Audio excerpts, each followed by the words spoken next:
Hello there, beautiful internet and you fantastic creatures of the beyond. Hope you're doing all fantastic tonight. So, I was just pondering this thing because why don't you people use free software more often? I mean, open source software.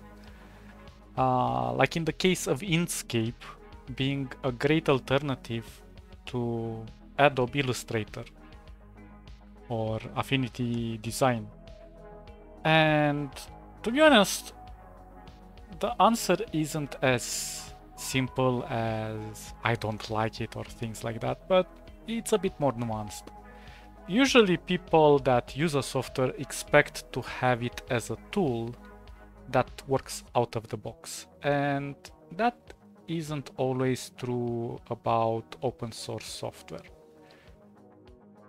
There are exceptions to the rule, of course, but generally speaking, open source is maintained by smaller teams, while closed source or proprietary software has more dedicated teams that ensure the software is polished and offers the best experience.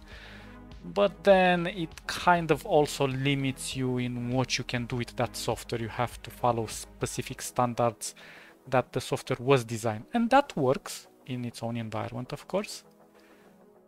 But for open source software, there aren't the same rules. And the best example I can give you is Linux.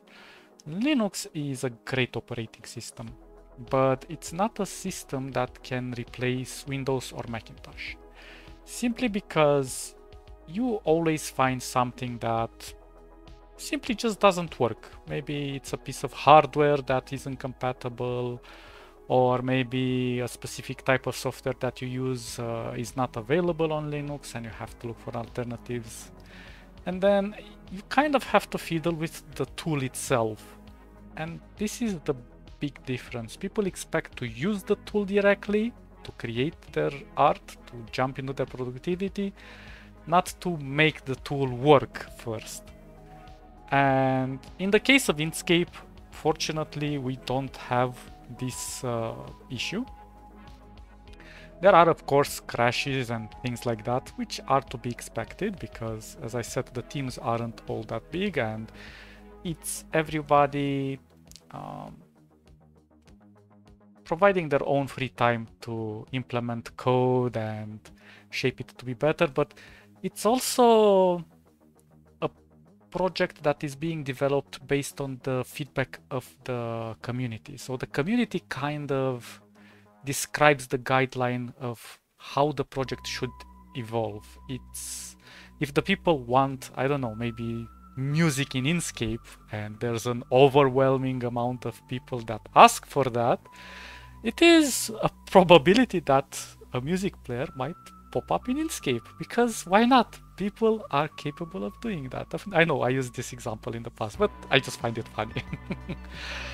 And obviously you will not find such a crazy idea in a proprietary software that's being used in the industry. And in a way that is kind of a drawback, but it's also a plus because people just start working with the tool, they create the project they are being assigned to or that they want to create for their own company or whatever, and they're done with it. They close it and they forget about it. But sometimes with open source tools, you have to kind of go into the nitty-gritty settings and do things that adapt more to yourself. And it just happens that in open source software, the settings can become quite ample and sometimes it's a bit chaotic, and the user interface design can not always be user-friendly, and you might get lost in a jungle of settings. Now, in the case of Inkscape, fortunately, it is more or less organized. There are areas which could be improved, and I'm sure they shall be improved in the future because there is a bigger interest of the audience to use it, and more users appear every day trying to learn it, because it's a formidable alternative to Illustrator, but as I said many times in the past, it's not necessarily an Illustrator replacer as much as it is a tool that offers you the freedom to do things a bit more out of the box than Illustrator allows you. So yeah, that's kind of my take on why open source projects are not as popular as the closed source ones. But obviously there are other factors.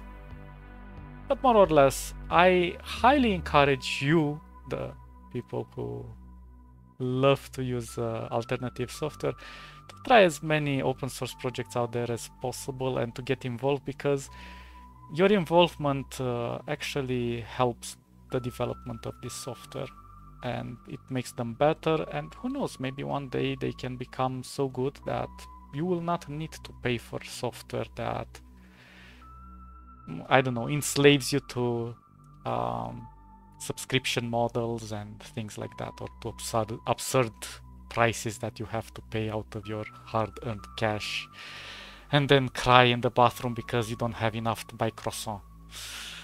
Okay guys, stay awesome. I'll catch you in the next episode. Bye.